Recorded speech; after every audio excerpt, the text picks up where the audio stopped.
Hi, it's Tim Clark, End Times Matrix News, and we have Anthony Patch on with us today. And we're going to continue from yesterday. We were into the gematria and the number sequences. And Chris, of course, is going to expand on that with some more mind-blowing stuff. But Anthony's going to blow our mind, too. So on this show, you're going to get stuff that nobody else is doing. And basically, this is the groundbreaking work being done at a deep level concerning CERN. And I think, the Lord's blessed us to be able to put our minds together and go through this material and present it to you. I think He wants to reveal some things to us in the last days. So without further ado, I'll kick it off to Chris. All right. Well, what I'm going to do is I'm just going to show some pictures, and I'm going to go in more depth with these numbers that have been revealed and have connected with CERN and a lot of symbolism. So we're going to go down that rabbit hole a little deeper and look at these very incredible combinations that tie all together, that just kind of say, wow, it'll help wake up some people to the reality of what goes on with this occult. So I'll get started and show some more things that I came up with since yesterday. So we'll just highlight your box. We'll highlight your box right now so that we just watch the one screen. Yep. Okay, you guys see that? Very nice. Yeah. Okay. Beautiful. So what we're going to focus on is this symbol that means 369, the Taw cross, the number 8, Inanna's name, which means a lot of different things, and the Ogdode, the primordial egg, CERN, and what they are trying to accomplish, what we see with all of this, because CERN has the 8-pointed star, the Vatican has the 8-pointed star with the phallus of Osiris, and this is the Ogdode with the 8.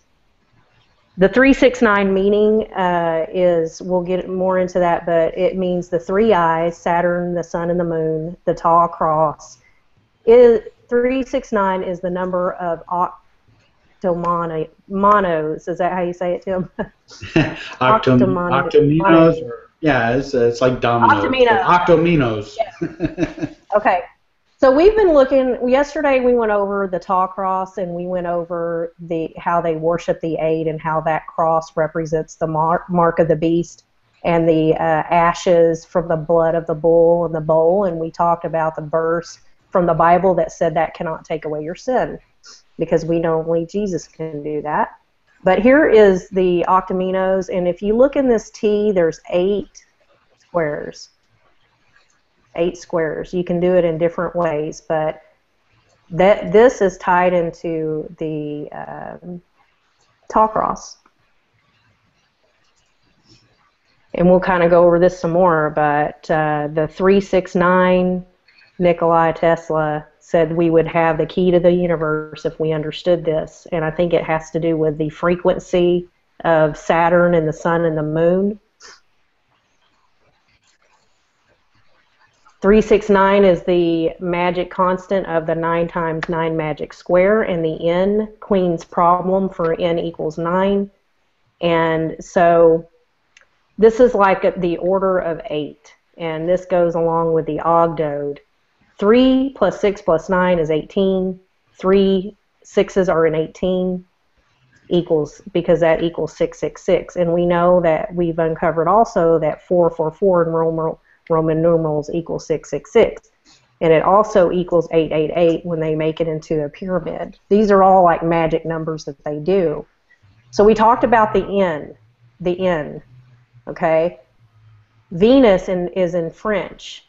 It translates to N in Hebrew. We've talked about how CERN has muons. Muons translate to the N in Hebrew, the letter Mem. There are there's iron and phosphorus tied into these equations, and with the quantum computer, which ties to Mars and Venus, and the electromagnetics from how they do the alchemy with the iron. And we've kind of gotten into that before with Anthony. And the movie TV series Dig, we'll just touch on this real quick. Here's the symbol again that matches on the CERN building. There was someone in the comment section that mentioned this picture. I wasn't really going to go into detail, but she mentioned it, so I added up the numbers, and they add up to 69. 69 represents Cancer. Cancer is the symbol in the cosmos that ate the phallus of Osiris. The Cancer crab is on the obelisk of Cleopatra's Needle, which is one of the oldest obelisks in the world. And 6 and 9 together make 8, which is the number of infinity. It's tied to He from the boat of Ra. So that has a lot of deep symbolism there. The Aleph N is also the A. We've kind of gone over these numbers before, but if you haven't seen them, in Egyptian it means eagle, Jupiter. It's Hebrew, the ox. In Hindu it means Eka. It is a supercomputer database created in 2007. So we went over these symbols yesterday with the Alpha and the Omega, the Leaf and the Ta, the Y of Janus. We're still working on this show coming up to explain this big piece of the puzzle here. But here is N that represents Venus and Phosphorus and Lucifer. And this is also a translation of the Aleph symbol over time, the bull, which is Osiris. And this is the Shin fire, the 666, the Vav, Vav, Vav. We've went over this before too, but these two, Alpha and Omega, means plowshare. And it means a lot of different things. Die in German, 5, Z, check, L. It means these two numbers in Italian, or these two, dualism and the Y. I just wanted to mention that, Jesus gave a gift to his disciples. They were able to speak all languages. And I know at the Tower of Babel, God mixed up all the languages so they wouldn't build that portal like they're trying to do now with CERN. But that was a gift, and they understood these things. I think that God gave his disciples a lot of knowledge so they could do his work. He trusted them with a lot of different knowledge that they weren't using like the occult is using. So this is the 369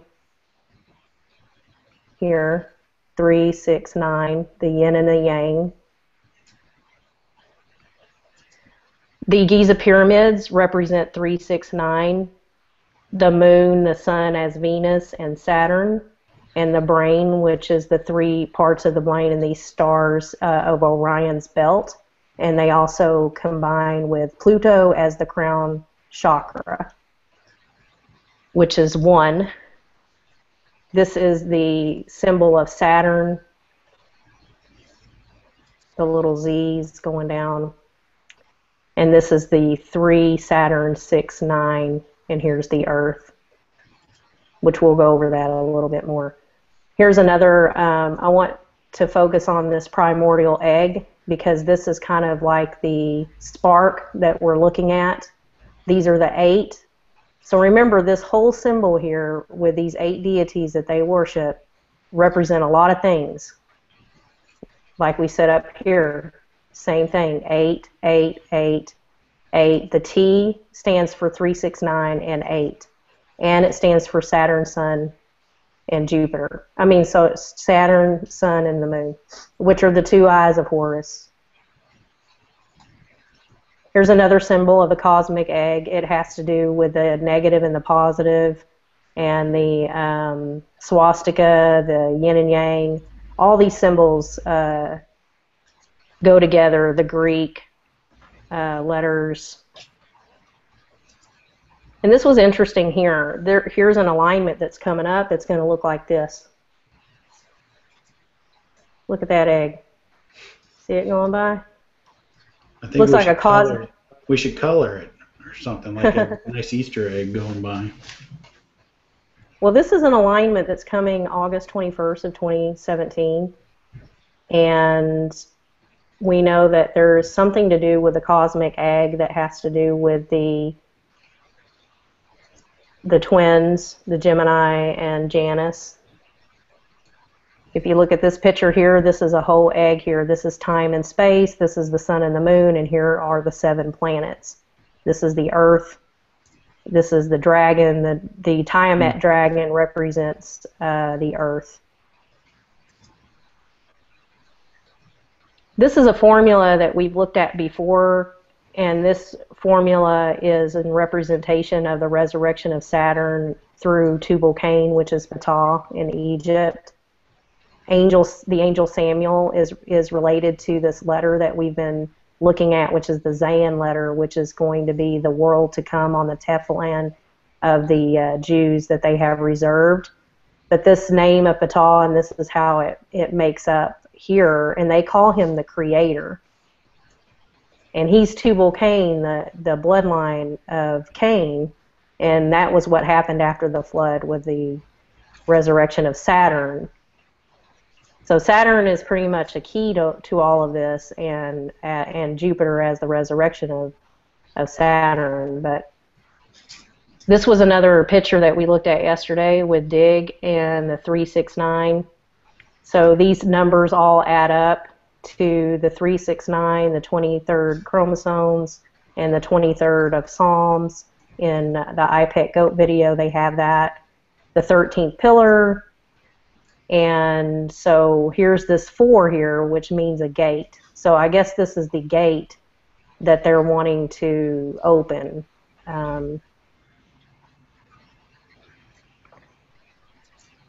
Here's the 13th pillar that they did. So the Y in the dualism, they took down these 2 towers and made this one world tower that's 1,776 feet tall, which that's the beginning of the Giza pyramid calendar that ends in 5776, that translates to 2016.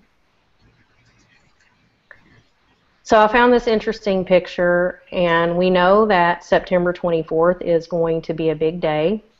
It is the autumn equinox. This is the time frame and when the boat of Ra went over the 12 constellations beginning in March until September. CERN starts September 24th. This is the same day that the Pope addresses Congress. 4 plus 2 is 6, and 6 mirrors 4 in Roman numerals. Here it is for people that don't understand. There's a picture here of the Roman numerals, so that way you can see how it mirrors. 4 mirrors 6. CERN 666 is a mirror of 444. I've shown this before here with the Pope wearing the 4 on each cross. If you pull these crosses up, they make a pyramid and they turn into 8. So I just think that's a very important date that's coming up. The Pope has never addressed Congress before. It's very interesting. I had someone comment and say that Rome doesn't visit places unless they have defeated those places. I don't know if that's true, but there was an interesting comment. I do find it very interesting that he is going to be addressing Congress on that same day. Well, he has to come because he changed dry blood into wet blood, so he has to come and do a miracle here for us somehow. But, yeah, maybe that's the fire down from heaven miracle. He's got another miracle up his sleeve that he wants to show us. I don't know. Hey, maybe CERN's gonna make some kind of fire come down, and he's gonna say he did it. Who knows? Exactly. Something weird's going on. No, he's the flying nun. He thinks he's Sally. Oh my God. The flying. Go well, ahead. he does wear a lot of lacy dresses, so okay. Flying nun. Here is his coat of arms, and this is the shell of Venus. This is the Moor's head, and these are the 2 keys, the golden and the silver gate, which is the sun and the moon, and the eye of Horus.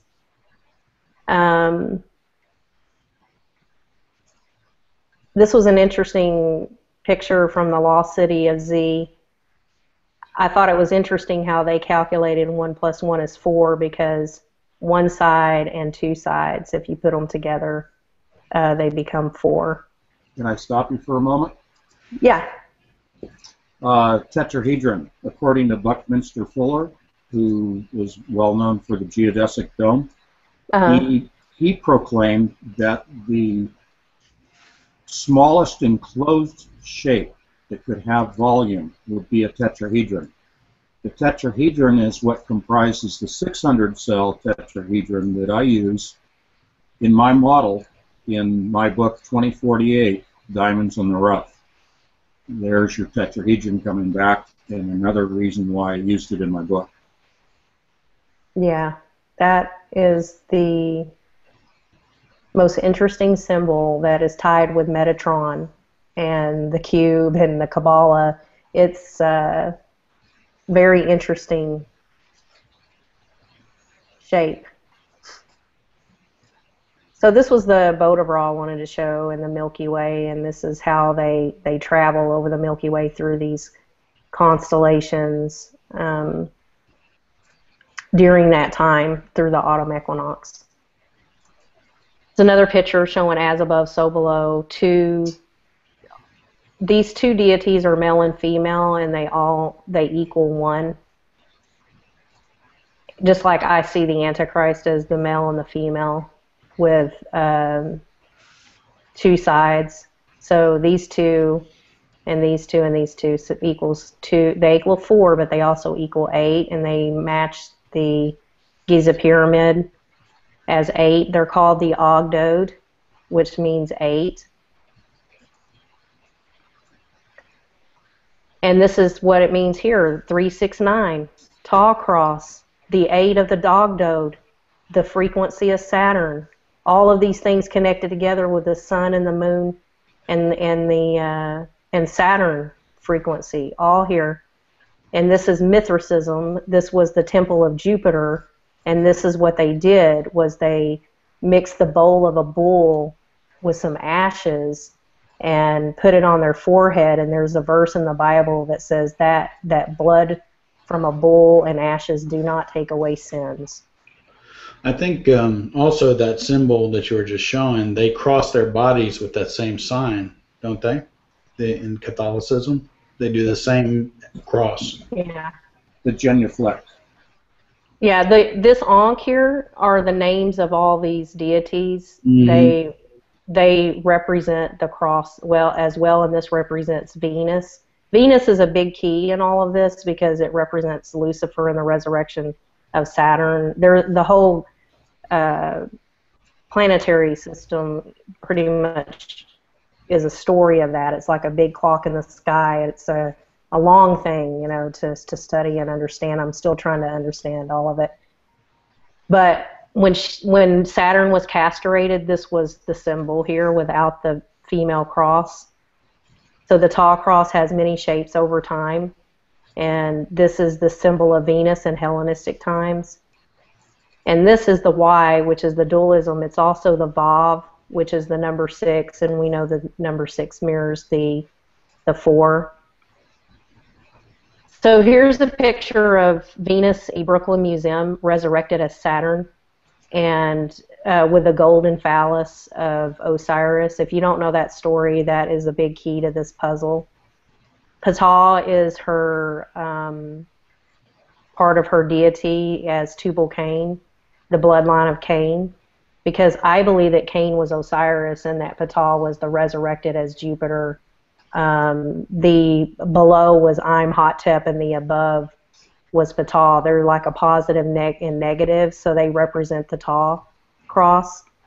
And even Hiram Abiff, Hiram, which is, he represents the ram. Amon represents the ram in Jupiter. And he was given the hammer in the form of a Ptah by Tubal-Cain. And this is what the Freemasons, they say this in their books, and they explain these things. But this is the time and the space and the T-square, and this is the symbols of Tubal-Cain. And Ptah is Tubal-Cain. He represents Mithra with the keys in his hand. And this is all tied into Janus, and that's something that we're working on. They have these crosses all over. This is St. Francis. This is all the crosses here. They have them on the ground. And the letter A, the letter P, the Ta, and the X. They all mean the same thing. And here's a big statue of a T. This is in representation of Mithra, Thanes. It means a lot of things, but the same thing. The Ta cross, Isis, Osiris. It's the same thing. Here is another cross in Jerusalem, like the Ta cross and the snake. And here's another church with the T. And, you know, it's so unfortunate, you know, Jesus was hung on this cube. Mm-hmm. And they flaunt him on the cross dangling around. And if people only really understood what they thought of him, it's horrible. But yeah. Here's the cross as a cube. This is the hexagon this is Saturn's real picture of the bottom of Saturn pole. It turns into this hexagram and the cube, and this is the Star of Solomon, the talisman of Solomon, which is a demonic star that he had, that he used. He turned his back on God at the end, and he ended up building a temple to Moloch. And so we're almost at the end here, and here's the 8s, all the frequencies of 8, everything that represents. Here's the 4 frogs and the 4 snakes, how it started out in the Ogdode after the flood. Yeah, and we tied that to Revelation 16 the other day, talking about the 3 frogs, and you have your 4 frogs there. Mm-hmm. So that's about it. I just kind of wanted to go over that and try to get our minds wrapped around this, all these symbolism and the numbers and what they mean and how they tie into Saturn, because this here reminds me of the collider when the particles hit, they cross over, and there's that spark. And then we talked before about the Zayin letter, that is also the spark. It's the 4th shin on the telephone of some of the Jews, that they say that's the world to come, and then it represents this formula for creation that's tied with the resurrection of Saturn many, many years ago, and it has to do with this cosmic egg and an alignment. I'm not saying this alignment's going to be a day that something's going to happen. I don't know. I just think it's interesting that it's shaped that way and it's going over the United States. So, you want me to close this out now, or any questions? Or okay. Sure, that's fine. We'll just unhighlight your thing and let Anthony respond here. All right. Well, amazing. Let's talk about the spark, the crossing of the streams. It's interesting. You talk about the spark that occurs right there. That's obviously where the particle collision takes place. That's where, you know, the Higgs boson, so to speak. Other particle strangelets that I keep talking about that happen.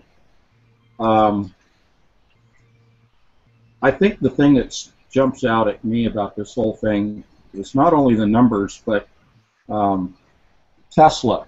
And you put up the graphic with the figure 8 there with the spark in the center, and add Tesla in the corner there with the numbers 369. And his famous quote was, you know, if you wish to understand the universe, think of energy, frequency, and vibration. And Tim, I think you were going to touch on frequencies and vibrations, cymatics, I think is where you were going with that. And that's kind of where I want to pick up a little bit, is looking at the frequency of 432 hertz and 440 hertz. Right now, musical instruments are tuned to the frequency of 440 hertz. That represents the sun and the number 8. And so that goes back to your spark with your figure 8 diagram. That's where, if you will, the world has tuned their instruments, and how we listen to music nowadays is based upon 440 hertz.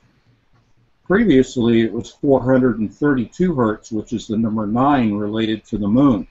And again, back to your graphic here where you're showing the figure 8, but you're showing also, you had 2 columns there, and I think we should go back to that in just a second. But your 2 columns represented those 2 frequencies, and then the numbers below in the columns formulating the grid, the computational grid that represents 432 in one column and the other was 440. It's very obvious that the frequencies have been used to control us. That's where I'm going with this. Why would they choose 440 to tune instruments? And that is the predominant frequency right now, which is related to the sun and the number 8. When in the Sumerian times, when the Sumerians developed the 12 and the number 12 and the number 60 mathematical system, which we use today for measuring and for representing time in our calendar, why would they use 432 back in those times as their frequency to relate everything in the universe to? So I'll stop there. Yeah, this kind of triggered with me more in the historical context of when this took place. What was the motivation to change something that's 3,000 years old? If this goes back into Greek times, and they talk about, and they got into, which was interesting, they got into the flute, King David. They're showing the old instruments that they used with the flute and the harp and the kind of a pseudo bagpipes kind of a thing. And that music was used to worship the Creator, because this is what they say is the frequency of the universe vibrated at this frequency. So to worship in harmony with the Creator would be the motivation. So why change it? What's the motivation? And then you see that the United States of America adopts the 440 in 1940, 1 year before World War II. And then you see in 1950, it's a standard that's adopted by the United Nations, Korean War. So we got World War II and the Korean War coinciding with this, and I would venture a guess that they're up to something. Who's pushing it? Now, I've seen videos where people saying 440 is the same as 432. It's only 8 hertz difference, and they show their experiments, and they say there's no difference, and they actually say they like 440 better. Well, all of us have been raised in 440, basically, if you want to get down to it. So maybe we're more familiar with it. But my position is historical with this. Who pushed it and why? And when you look at the players behind the scene pushing it, we are always in opposition to this group of people. So they're pushing it for an agenda. And I had an article that I reposted. It was really well done. I reposted it on my blog that came up with, and this is when I gave it to Chris, that they went to 440, but then I can't remember off the top of my head, I could pull it up, but then they have a 444 agenda in there. Now, if you do the mirrored fours and the sixes, then you know that creation is rejecting the Creator and being retuned to the beast, is my take on the thing. So it's almost, that's how I view it. Now, of course, we need a lot more input on this. Anthony's done great with the geometry and the harmonics in geometry and how each shape, the video you sent me with the shapes, the different shapes giving off higher frequencies and things like that. And but that's how I'm looking at it right now, is what's the motivation and who's moving it. And then you see these players they're forcing everybody. There was like big petition back then not to change it. Millions of people signed it. And the point was they were giving away free instruments and all kinds of stuff to high schools and everywhere if they would just tune it to 440. So why? They're preparing the way for the beast, is my point. That's how I'm trying to say it. So that's where I'll leave it with that right now. Let's step back just a little bit into a bigger picture view of this. Buckminster Fuller, I really encourage people to look into him and his philosophies. he looked at things in a holistic fashion, in the sense that you could no longer look at the world as separate components. If you look at music, you have to look at the painted arts, if you will. If you look at objects such as an octagon, an 8-sided figure, you have to look at the math, you have to look at the frequencies, you have to look at what it does spiritually and physically. He was looking at all aspects of what we would consider science, art, philosophy, and religion. He was putting everything together. What he was doing in the modern time is really what people like Plato were doing in the ancient times. Plato was not just a philosopher, he was a mathematician as well, and there were many others. But the point I want to make here is that we have been indoctrinated into separating things out and only look at music as music rather than looking at it as mathematics, as an example. Again, in the modern time, Tesla was a predecessor of Buckminster Fuller, but the two of them were joined at the hip in the sense of their philosophy and the way that they looked at the universe in general. And again, Tesla's talking about, if you want to know the secrets to the universe, you need to look at 369. You need to look at frequency. You need to look at energy. You need to look at vibration. But he was also caught up in the mathematics of it, and certainly caught up in the spiritual aspects of all of this. So everything is interrelated is the big picture that I want to pass along. Yeah, I noticed that. I just want to make a quick comment, and then Chris. I noticed this when I went to school and I was doing archaeology. In Europe, the field of archaeology was all the aspects of archaeology, which was cultural anthropology, which was ethnography, and all this other stuff in Europe at the time. But here they carved it all out and cut it up, where you got to be a cultural anthropologist separate from archaeology. The specialization, and then you lose the connections. And I think it's a horrible format that the education system is set up on specialization rather than integration. But go ahead, Chris. Yeah, I was just going to mention that CERN is also a musical tuning instrument, and I think they had mentioned before that it was kind of like the Tarwa of the Egypt. In the Tarwa, they used harmonics to open up gateways and to travel through the cosmos. And they understood the secrets of the harmonics and, you know, the magic numbers and all the things to travel. And just like Solomon's temple, he had thousands and thousands of musicians, and he built temples to demons, to Moloch. And we know that the Bohemian Grove, they worship Moloch. There's a gigantic owl that no telling what they do there, but I can only imagine. But that's who they worship. I mean, even the Washington, D.C., if you look at it from an aerial view, it's an owl. And they worship Moloch. Inanna represents Moloch. She represents the male and female aspect of the Antichrist, of like Lucifer and Venus and Saturn. So I just find it interesting that CERN has, they are on a certain frequency. They have musical frequencies, and it's shaped like a zodiac, and they obviously have found the Higgs boson that's a part of this factor of opening at a portal. And what Tim and I have been working on is this gluon factor and Janus and the spark in the middle, and how that ties in with the fusion of the Y, which is the tall cross, which represents Venus. So it's something huge that we're trying to piece together to try to understand all of this. But I just think it's interesting that we're talking about all of this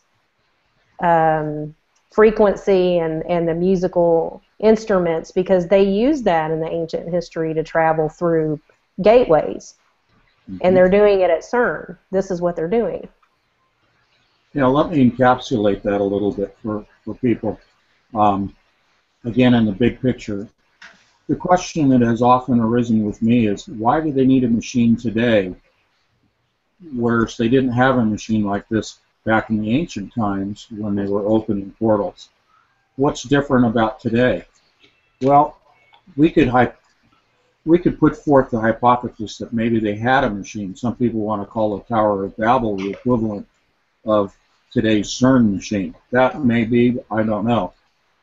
But I really believe that what you just said is really something that people need to focus on when they're comparing the ancient times to the modern times, and that's music and frequency and spiritualism, because it has been my picture for many years that the ancients used frequency to open portals, and for that spiritual connection using frequency and vibration much more than what we do today. And yes, CERN definitely has a lot to do with mathematics when we look at the shape of the detectors being octagons and the representation of 8 and the vibrations associated with the numerical equivalencies of 8 in different variations of frequencies as you move up. Everything is connected and interrelated, but we look at, the blowing of the trumpets and bringing down the walls of Jericho. I mean, I think sound, if you want to really put a nub to this, sound played the key role to opening portals in the ancient times. And today, it's brute force. And I've said this in other venues. Today, we're using a hammer. We're using the Large Hadron Collider to achieve what the ancients did in a much more soft and holistic manner, utilizing frequency, vibration, music, and sound, and spiritual aspects to those sounds, much like we see with the monks and the Om and the meditation and the positioning. All of that was a spiritual, singular, single-person travel into another dimension. We could talk about the equivalency today in terms of drugs, which is DMT, and I won't go down that rabbit hole, but DMT is another aspect to that whole modern time connection that was achieved through ancient meditation and vibration and song. Yeah, so, I think wormwood ties into that too. Yeah. So do you think that basically the threshold to opening a portal changed because of the pressure of the change in the days of Noah with the change in the atmosphere, that the vibrational density of whatever that denseness was in the air, whatever that more oxygen, more whatever it was, the combination of pressures and things made vibration much more potent or directed at that time versus the dropping of this canopy and now we need a jackhammer to overcome the threshold? Say that again, because that's it. The jackhammer. Say it again. Say it again. Expand a little bit on that, because you are right on. You're comparing the ancient atmosphere, the ancient terrestrial, to the modern day. You hit it. Go for it.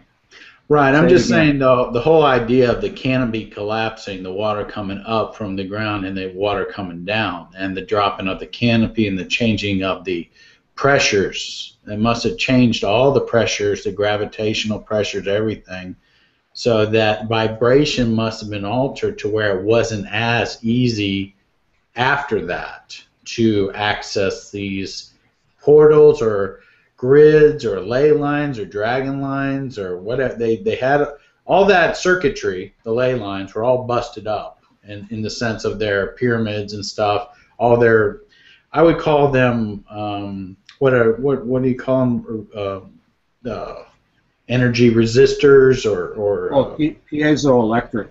Piezoelectric, but they're kind of like they're kind of like energy hubs where they pump through each one of these to keep the thing going all the way around. I'm trying to like breakers or some kind of circuit of some sort, Sure. So the water breaks up all these circuits that were in these ley lines that were pumping all this dragon energy or whatever they were using back then. Sure. and then the pressures change, so therefore the harmonics change, the frequencies change, and you can't access the portals like you used to. That's I wanted you to repeat that for people so they understood that this is so key, because in the Bible it talks about, or Jesus refers to and warns us about the future in the sense of, in the days of Noah, and to pay attention to in the days of Noah. And it is so critical because what you just said predated Noah in terms of how the world existed, how it was, why there were giants and dinosaurs and larger creatures than we see today, but we see in the fossilized remains. And that's why it's so important that people realize that today we have different technology because the world is different than it was in the ancient times. And so the demonic entities that are speaking to those that want to advance this technology, and this is flat out, I mean, this is demon possession, this is demon communication, this is channeling, this is talking to the ancient spirits to derive information. We talk about this in terms of getting power, and the Bohemian Grove and doing, worship, devil worship, human sacrifice, infant sacrifice at the Bohemian Grove, which is right next to San Francisco, just north in Santa Rosa. I know the area very well, grew up in the area. When we talk about trying to get power from symbols, from spirits, we're talking about information in today's context, technological information. Who gave these people the information? I did a presentation last Saturday, and a question came up from the audience at the Hilton Hotel, and they asked, is this reverse engineering from UFOs, from aliens? And I said, I'm open-minded to that, but take it a step further. It's not from aliens, little grays, UFOs. It is from demonic spirits that are passing information on to people here in the real time, in the tangible world, and saying, this is how you build the collider. This is how you open the portal. We'll give you the information. All you have to do is worship us, connect with us, meditate with us, become connected with us, use DMT, and I'd love to go off into the DMT drug to talk about that connection, but I'll hold my peace. The point is they're connected to the spirits that are giving them the technological expertise to use the big hammer to open the portal. And that's all they want is the portal open. They don't care after that point. Yeah, they don't care about what happens to the planet or any of the people. They just want to open the portal, let's go on, let's ascend, let's go to our new age, let's go to our new heaven. We're believing the lie. We've bought into the whole thing. We're going to be special people and gods. Move on through. Forget about it. We don't care if we blow up the planet. We're going to another dimension. Who cares? Yeah, they just have no idea how they've been tricked.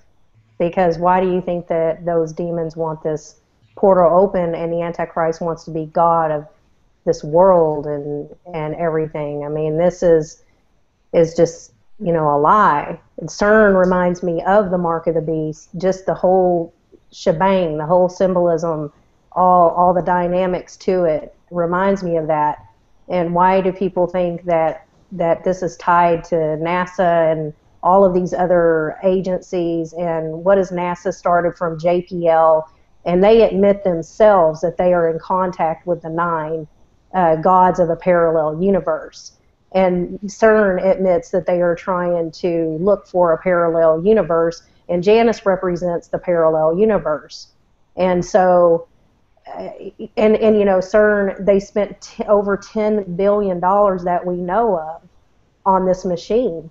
That's a lot of money. And so, I mean, this thing should be really looked at carefully by people to understand what is going to happen when they start this collider. Anthony explained it before, how this is like a process and how the strangelets are tied to this and how this connects to Saturn. And this machine is going to be so powerful in September, and then we have all of these crazy numbers that go together with the dates, and the time that we're in. And then the Pope is addressing Congress, which I do believe that he is a mouthpiece for Pope Benedict, who is still in charge. He wears the gold. Pope Francis wears the silver. And Tim did a verse on our last show that talked about the frogs coming out of the false prophets' mouths, and the Ogdode is 4 frogs and 4 snakes, and these are the reptilian factor. In my mind, I'm thinking, well, maybe after the flood, this was the only way that they could come into this existence, by tampering with DNA with anti-gravity. And yeah, and the issue of principalities, when we reference that verse about the principalities and the structure of the spiritual world, with princes like Prince of Persia and Daniel praying and this thing coming against taking a while. What's to say that some of these things, your Ogdode connection and these spirits, are not part of that whole upper echelon of that under the satanic realm? Because that's part of this Tao cross that you're looking at, is the 8 in the cross, right?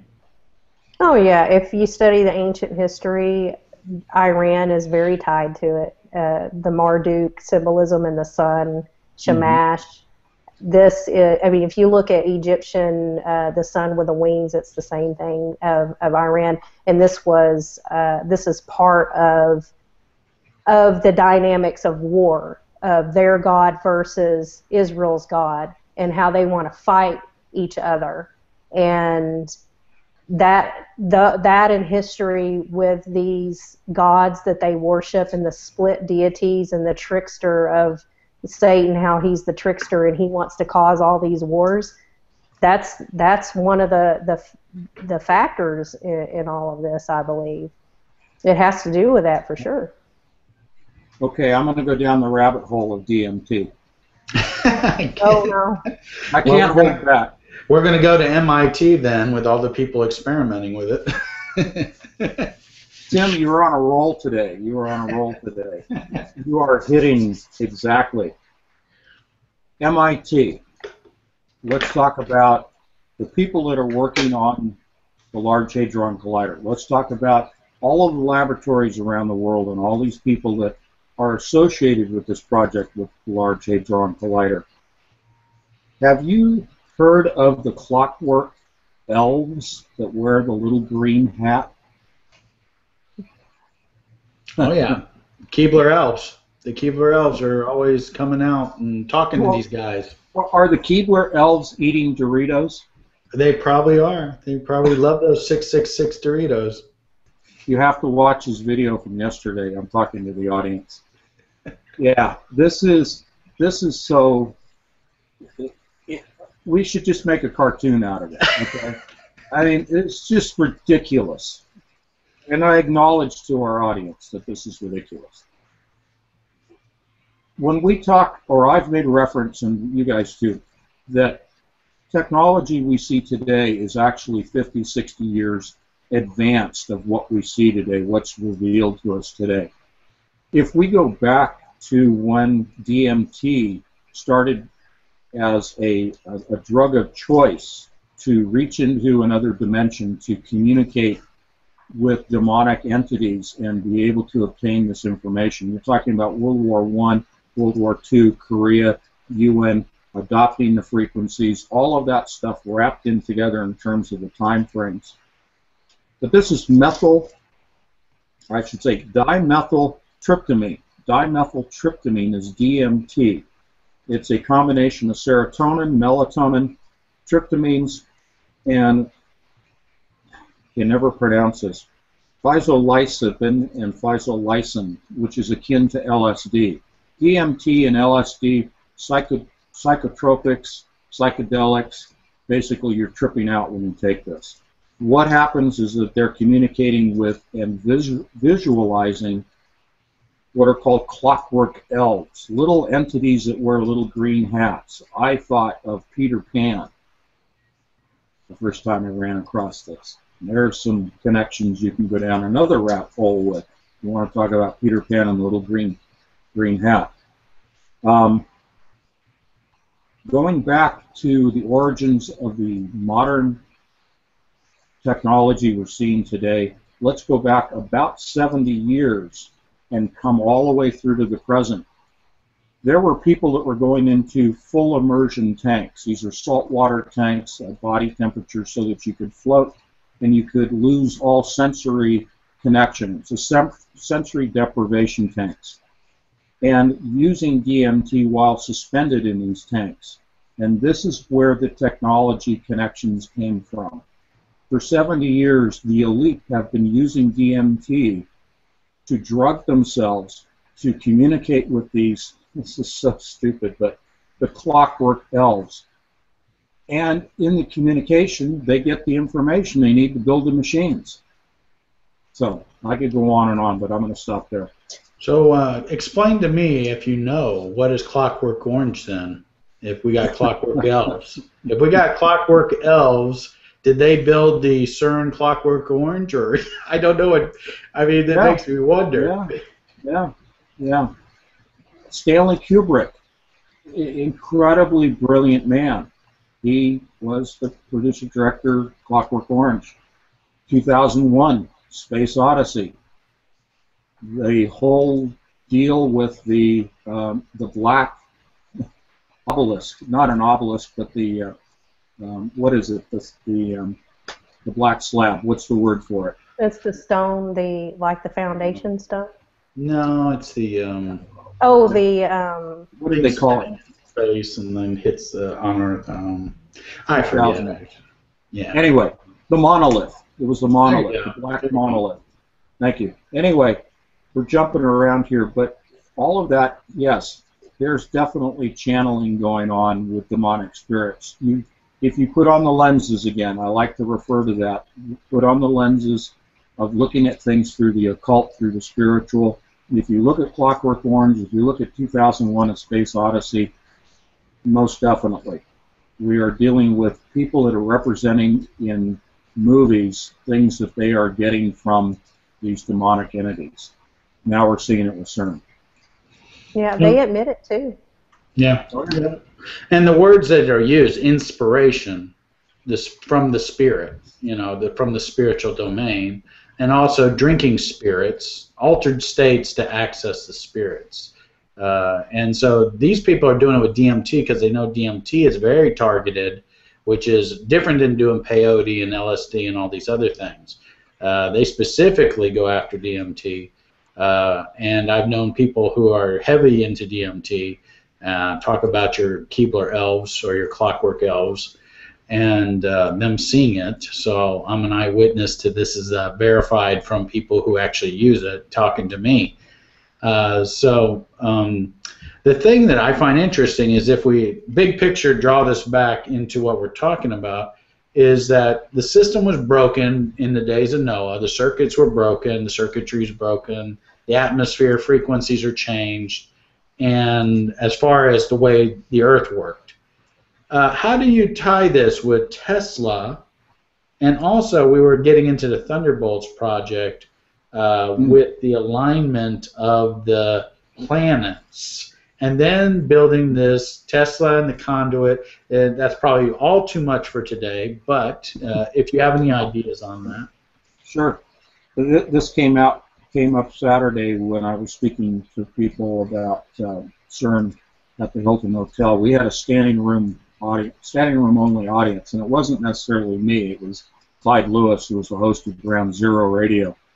Big kudos, big credit to Clyde Lewis because he is carrying the message that the three of us are carrying. He's all over this on radio. Go to Ground Zero, listen to Clyde Lewis. He is the guy on radio that is really carrying this whole torch. This is a man who's brilliant.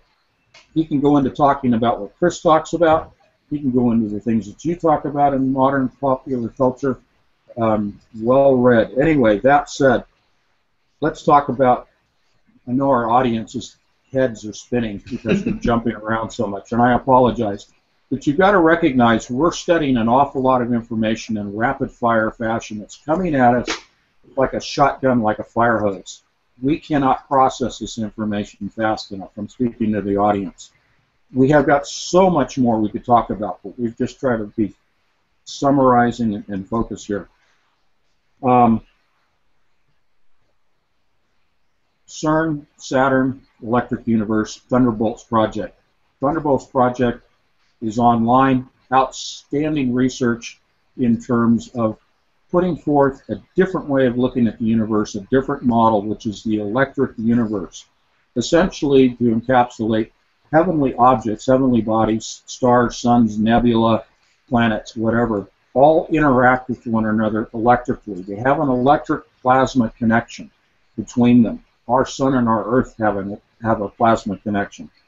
When I have referred to in the past of CERN trying to create an electrical conduit, electric plasma conduit, a reconnection of the earth to Saturn, this is what I'm referring to. If you look at the plasmas that are produced between heavenly bodies, they take on a DNA form.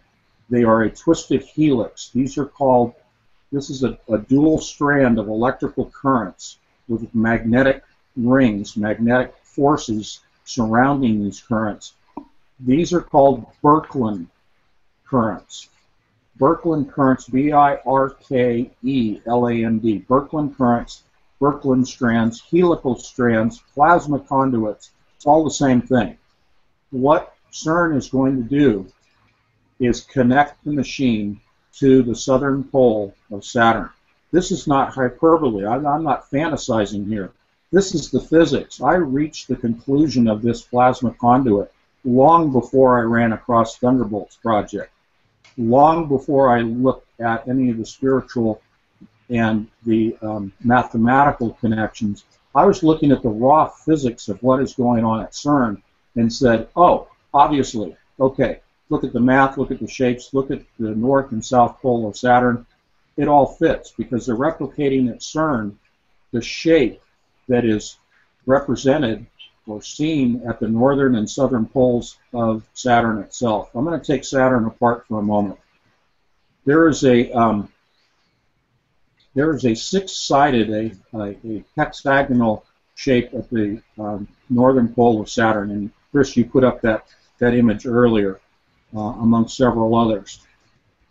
There is also a spiral southern pole, and we've seen the Norwegian spiral in the air that was essentially, it was hypothesized that the spiral that was seen over Norway was produced by CERN, a dimensional portal momentarily being opened.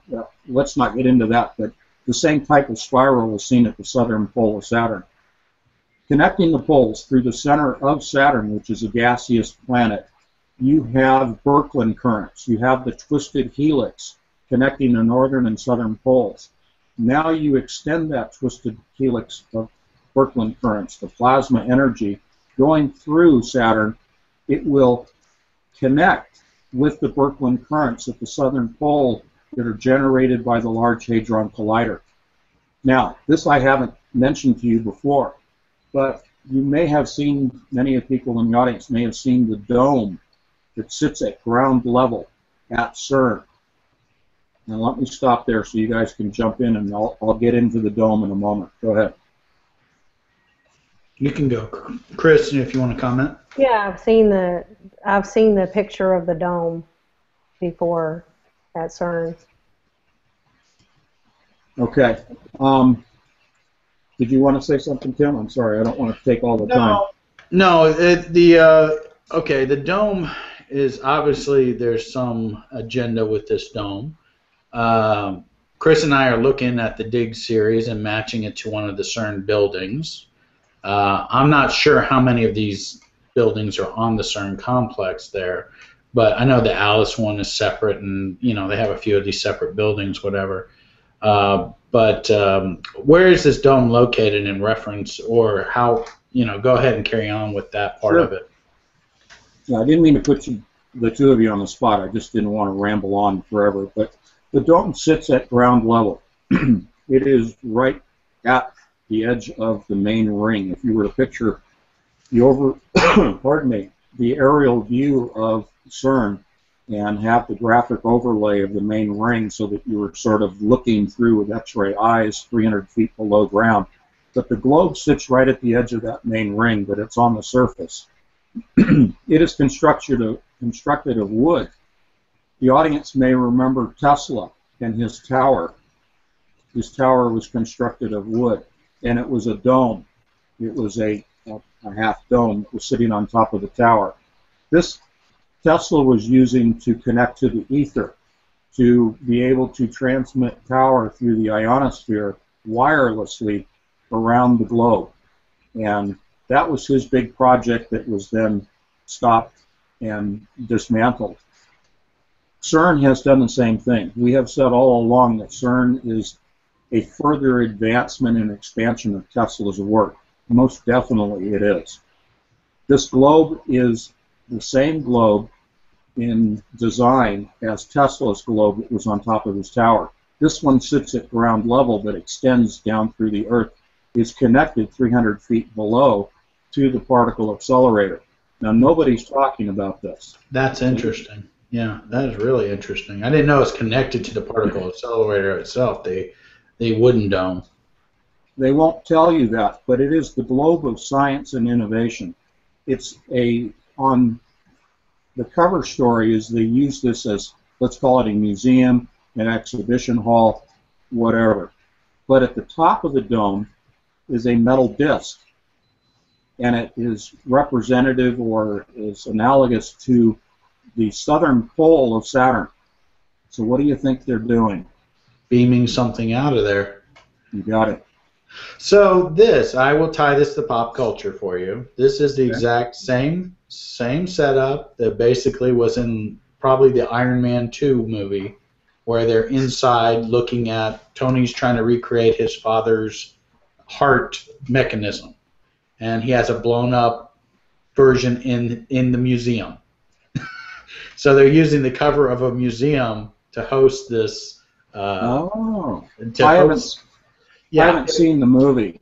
Well, folks who are up on the Iron Man stuff, they understand the transhumanist angle of it. They understand. I think that is actually a reference to CERN, what you're talking about right now. I'm trying to hook it to a movie so people can check it out. But that's what that's the energy source, okay, that they figure out. So if the Oculus is a beam to beam, and we know Tesla had technology about a laser weapon or a death ray, whatever they use, it makes sense that CERN has a death ray or a beam of some sort. Yeah, go ahead. Yeah, again, I was joking with my audience last Saturday at the Hilton. I said, I'm a monk, because I purposefully separate myself from most popular culture, be it music, movies, certainly television. I haven't had a television in 4 years, because it pollutes what I'm trying to study on my own and to try to connect dots on my own. I saw the first Iron Man movie, and after that I just gave it up. It was just ridiculous. I don't have any patience for this stuff. I'm kind of showing you a little bit of my rougher side here today, because I really don't have patience for the manipulation of our minds that's going on. And it makes me very angry what is going on in the attacks against people. And anyway, I won't get off into that. The top of this globe of science and innovation has a metal disc to it. That will be the emitter. That will be the transmitting point for the plasma conduit. The Birkeland currents will be transmitted from the top of the globe of science and innovation to Saturn.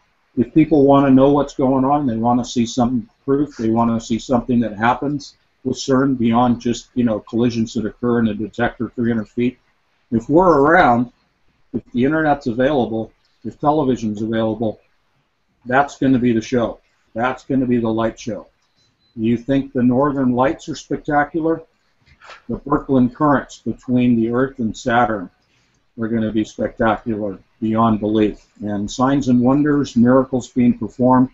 Okay, we're going back in time real quickly. I'm jumping and I'm going quickly. If you go to the Thunderbolts Project, and I totally endorse their work, totally endorse it from a physics standpoint, and as a Christian believer, totally endorse it as well.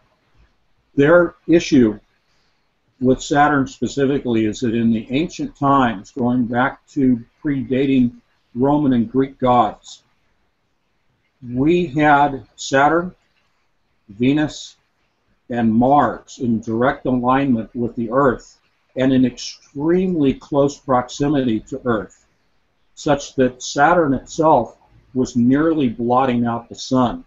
The only thing you could see of the Sun was just the rim, just the edge of the Sun around the sphere of Saturn. And at different times of the day and night even, you would have crescents of the Sun, rather than the crescent of the Moon visible, as we see today in different phases of the Moon. You were seeing crescents at the 12 o'clock, 9 o'clock, 6 o'clock, 3 o'clock position, if you were, around Saturn. And go to Thunderbolts, great graphics, you'll see all of that stuff. I put it up on my presentation last Saturday. Here's the nub of it.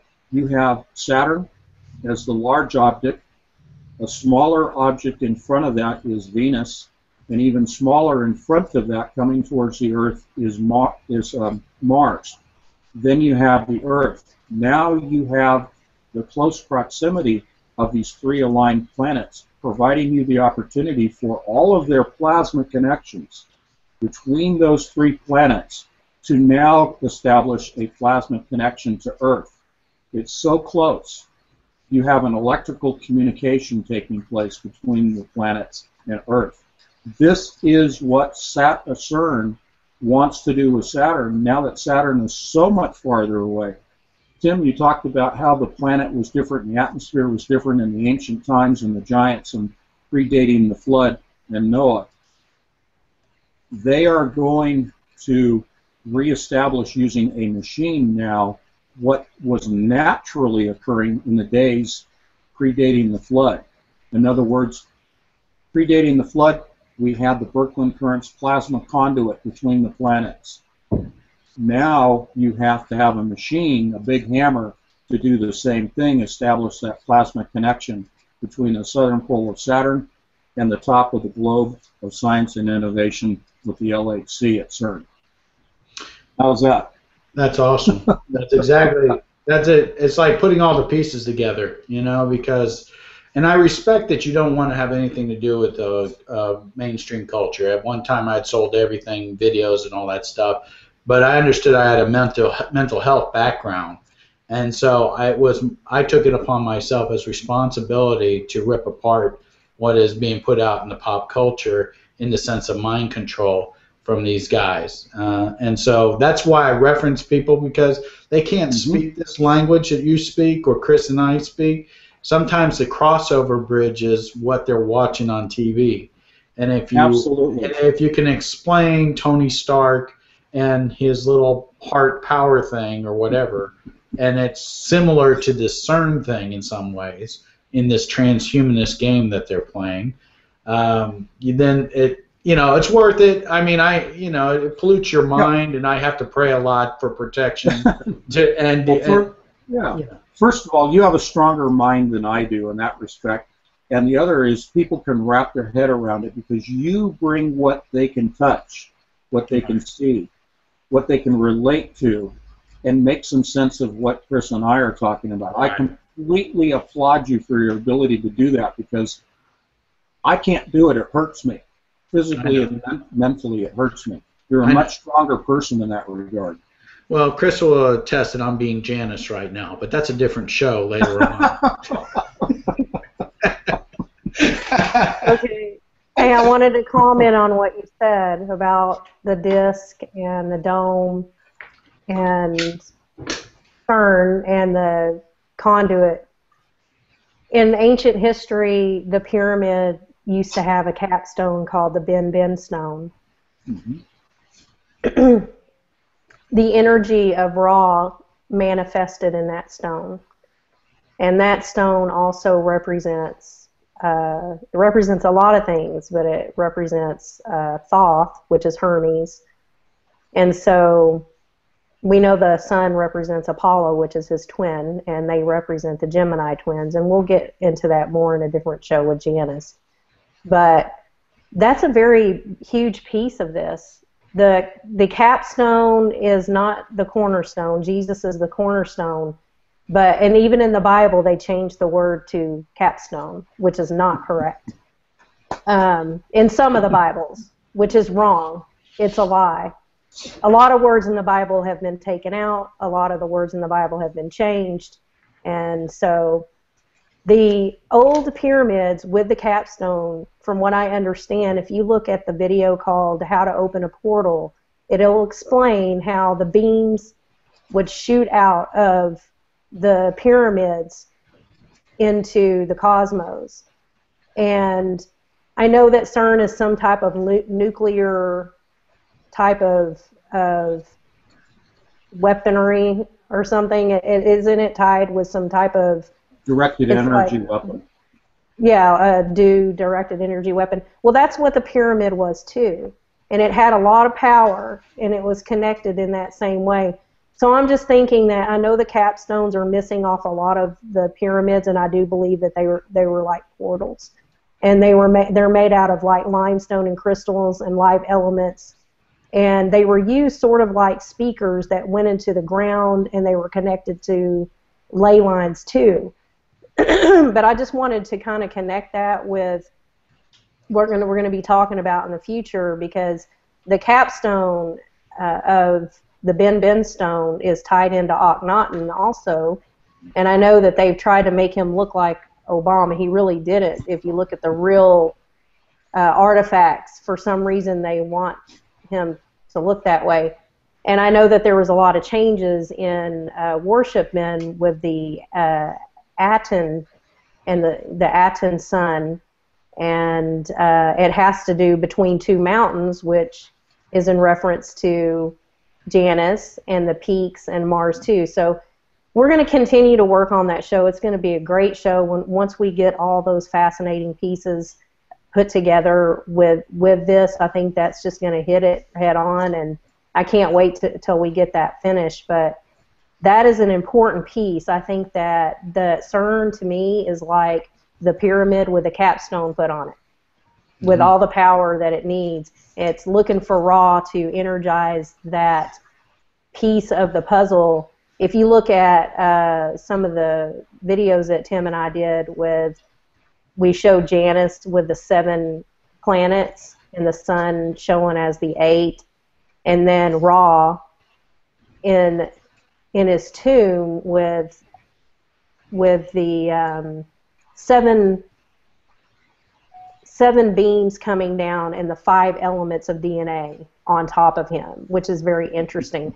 So all of these symbols are tied in all together, and it is connected. I mean, with their own mouth at CERN, it's connected with the Tawar in Egypt and Ra and all of those things. I mean, you have to look for things to put together to try to understand what they're doing. That's what we're doing here. But the capstone is a very interesting piece of all of this. And it does tie into the Word of God with the Exodus and Mount Sinai and the ley lines with the pyramid and the Ark of the Covenant, and then in today's time with the wars that have been predicted with Judaism and Islam, and they both want the Ark of the Covenant at the end times. So I know the Mahdi wants it. They want it for their Mahdi, and I just find that fascinating, just to understand a little bit of that in these end times. And it's just all connected with each other. And then we're talking about the Bible, talking about how it's in the days of Noah, and Tim talking about what it was like then, and then what CERN is doing, and how that is a big probability. So, well, you hit it with the pyramids, and my representation of it, or correlation, is the pyramids were the ancient times. That was the ancient technology, lots of stuff. Dr. Joseph Farrell outstanding books, go to Giza Death Star. Okay, Giza Death Star is the website. Dr. Joseph Farrell, fantastic books on that whole thing. I've read only 3 of his books because I got off into my own stuff of writing books, but yeah, Giza Death Star is fantastic. The pyramids were the old, the new pyramids today was CERN, the Large Hadron Collider. So I hope you agree with me on that, Chris. That's how I put the two together between the ancient and today. Yeah, well, Chris like did the fire in the middle. She did the fire in the middle last week. You remember the fire in the middle and the Higgs? That's right. So we were looking at CERN as the modern day pyramid, just that one diagram. That was amazing to put that all together. See, again, you're hitting on all cylinders, both of you guys today. This is amazing. I had a question after Chris is done. I have a question. I was just going to say that it's such a big topic, we can't do a show with everything, and so that's why we're working on breaking it down, and we're going to be doing this capstone Janus thing in the near future. It'll be interesting, but go ahead, Tim. Okay, now that we've kind of laid out the case for the conduit connection to Saturn through the wooden projection, what do you call that again? What's the term that they use at CERN for that? Tesla wooden structure? Yeah, it's the globe of science and innovation. Okay, globe of science and innovation. So we're working off of that and what I'm thinking right now. Now, I know from, again, pop culture, I wrote about 3 years ago, I did a thing on Soundgarden and their whole song, Black Hole Sun. And I never really understood it. But if you have, exactly as Anthony described with the Saturn blocking out the sun, you have a black hole sun right there. So they're talking about the ancient sky and the return to that time. But aside from that, this is my wild thought that just happened. We have Ceres out there with the Dawn mission around it as the last circuit right next to Saturn. Is there a way to hook up a plasma conduit relay through all these satellites because I don't know if you could pull the planets into alignment again, but you could always reconnect the plasma conduit if you got relays that don't blow out. What do you think of that? You hit it again. Right out of the park, baby. I think we just solved the puzzle of CERN and what they're trying to do with Saturn without moving the planets. Yeah. I mean, it's like playing pool. It's a pool table. Okay? The planets are the balls. CERN's the stick. You got to hit it at the right time, the right angle, with the right positioning of the balls on the table to put it in the pocket. So you just did that. That's crazy. Yeah. That is crazy. It's like a giant circuit in the sky. It is. I was showing pictures, and I just sent you the video that was recorded for my presentation last Saturday, and it has all of my PowerPoint slides on the video, and you can watch that at your leisure. But in there, I put up graphics that show what a Birkeland current looks like as taken by the Hubble telescope. These are not invisible. These are visible light in the electromagnetic spectrum of visible light. You can see these plasma conduits in the cosmos, in outer space. And Hubble's taken pictures of these things. They're naturally occurring between the planets. Let's talk about Ceres for a moment. Do you remember when we sent a probe? I forget the name of the asteroid at this point, but it was an asteroid coming in, and we purposely fired a projectile at the surface of it to see what would happen. And again, this is in Thunderbolt's project. They show a great graphic of when the projectile fired at this asteroid approached the surface of the asteroid, there was a huge electrical arc and flash that took place just before the impact of the object. And the scientists and the NASA officials were flabbergasted. by the amount of light and energy and explosive force that was generated by the impact of this artificial object that was projected at it, at the asteroid. And what that is the arcing that takes place between two objects. And it's much like a welder's arc, when an arc welder, when you strike an arc with a carbon rod in welding and arc welding, that's exactly what's happening. So when we talk about Birkeland currents and we talk about the close approach of heavenly bodies and their interaction, it's an electrical interaction. So yeah, they're going to bounce a Birkeland current from CERN right to Ceres, bounce it off like a pool ball, a pool cue, and the balls striking one another, and they're going to shoot that right off and connect with Saturn. So it's a simple representation, but they're aligning everything to do this because they know darn well about the electrical connections between the heavenly bodies, and they're going to take advantage of it. Do you have any comments, Chris? Well, I guess that's their God that they want to serve, and that they want. I mean, it's very obvious that there's an enormous amount of information that CERN is.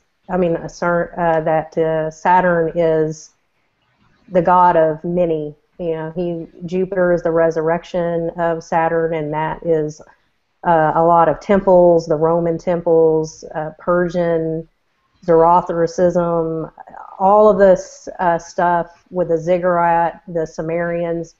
It's all tied together. It's all the same thing, and this is just part of the occult and the Freemasons and a lot of the structure that they've done, you know, throughout the world through churches and religion and all of these things. I mean, it's just amazing. You know, that's why Jesus said not to conform to the patterns of the world and not to love the world, because this is what they're doing. And I think that that people should know this, that people should be aware of what's going on in the world and why are they doing it. I wanted to know why. When God woke me up, I thought, wow, there's a lot more to history and the world and why people believe in evolution. I want all these answers. I want to understand. I want to know about ancient history, and I want to know how does this all connect. And there's, you know, thousands of years to understand and connect with the Bible and with history and with the reasons of why they do the things that they do, and, you know, why did Ham do what he did?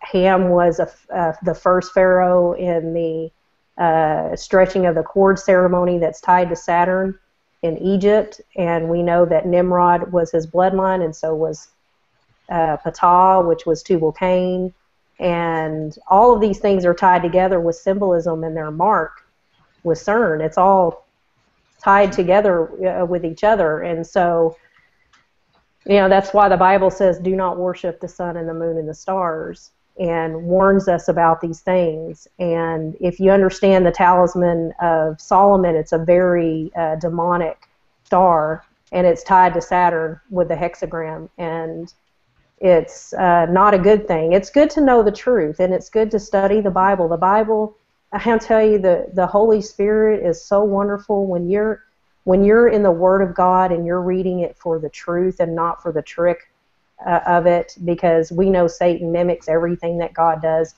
tries to twist around all the Bible verses with the Holy Grail and all these other things which are lies. And, you know, we see ISIS as the Virgin Mary and Fatima and all these things in the world. And God tells us not to have any other worship other than Him. And, you know, not to worship idols or statues or the sun. We see the Pope kissing the sun and kissing people's feet with the cubes on it. And, you know, they kissed that black stone from the star Rigel. They say that was from Adam. And they have this black stone, which is tied to Hermes and the Ben stone. And so these things are all idol worships, and the only true way to heaven is through Jesus Christ. It's not through all of this consciousness and this that came from the tree of consciousness in the Garden of Paradise, which Adam and Eve chose to bow down to that way. But we have a way out, and that's through Jesus Christ. We don't need these 7 spirits and these 7 chakras. We only need the Holy Spirit, the Holy Spirit of God. Jesus gave us that gift. He died on the cross. The temple was split. The veil was torn. The golden room with the other room with the Ark of the Covenant that they worship, that was all torn down. And everything was revealed at that time. And Jesus gave lots of gifts to his people and lots of understanding. And I just think that studying the Word of God and through prayer and understanding it through the Holy Spirit is such a beautiful thing. It is such a huge blessing. And I think that He does close eyes of some people. Some people can't see things. And Jesus Himself says that He does close some people's eyes to things because their heart is not in it. Their heart is not true to Him, and our hearts are the key. And just like David, his heart was after God's own heart. His heart was the key. Even though he sinned, we all sinned. He didn't do like his son Solomon and build a temple to Moloch, but and he did marry a Nephilim's daughter. And we are all sinners. None of us are perfect. We all are in need of a Savior. We all do things wrong. I know some of us don't marry 700 women like Solomon did, and be able to keep up with them. I couldn't imagine that, but I mean, I'm just trying to make a point that we're all sinners saved by grace, and God knows our hearts. And thank God that Jesus came down when since Satan fell in the garden and he wanted to be God and he did all these horrible things. We still have the choice to live the right way, to choose the right way, and not to fall into these traps and let Satan take a hold of our consciousness and make us think that we're going to be able to evolve or become part of some type of supercomputer or whatever into a parallel universe. That's we should not trust him or want to trust the demonic spirits that they are tuning into to build these machines in order to open up these parallel universes and things like that. I mean, we have a God, we can sense him, and he gives us that thirst inside of us to find him. And anyone can find God if they call out the name of Jesus. They will find him, and if they truly seek him with a true heart. And so those are my final thoughts. Just on top of your Holy Spirit inspiration, before we had the show today, I was receiving basically a confirmation that while I was reading the chapter of Ephesians 2, that I was to kind of recommend it to people to read because it's a very powerful commentary on what we're talking about. So you can go to Bible Hub online if you don't have a Bible and just read the chapter of Ephesians 2. And it's extremely powerful, and it spoke to me today. A lot of the things we're talking about. So that would be a great reference for somebody who's not familiar with the Bible and things we're talking about.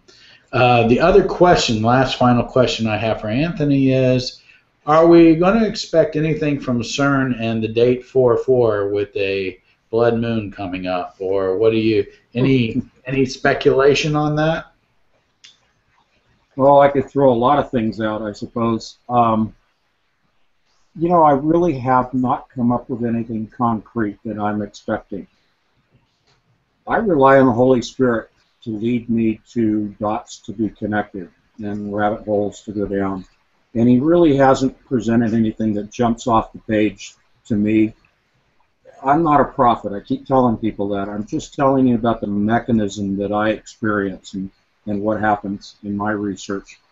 And no, I'm not expecting a whole lot. This whole thing about a short circuit, that they got a small ground, fault to ground with one of the magnets in one of the 8 sectors of the machine, nonsense, pure nonsense. They supposedly sent an electrical impulse of 400 amps through the circuitry to melt, and they describe it as blowing a fuse, this piece of metal debris, rather than having to shut down the entire machine and raise the temperature over a period of weeks and manually make the repair.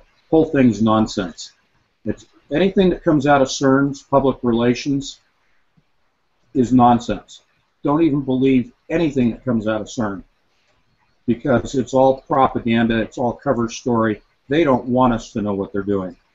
Now, specifically to this weekend, I'm looking for a big surprise, because nothing has been presented to me that I can see that's going to be of consequence.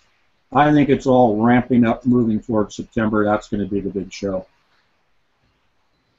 Okay. Yeah. All right. too. Well, I think we should wrap up. I want to wrap it up with a pagan joke. Okay. Now this is for Tim and me. That's the hint. This is only for Tim and myself. Okay. All right. Pagan joke. This is your Easter joke. What do you call a group of rabbits that are marching backwards? A receding hairline. Oh gosh. Oh my gosh. Now that's the way to end. Wow. I can see people jumping off the internet right now. Happy Easter, everybody. Happy Easter, everybody. Have a great day. Thank you very much, Anthony. We'll get back together and have All more right. shows. Bye. God bless everybody. Bye-bye. Bye.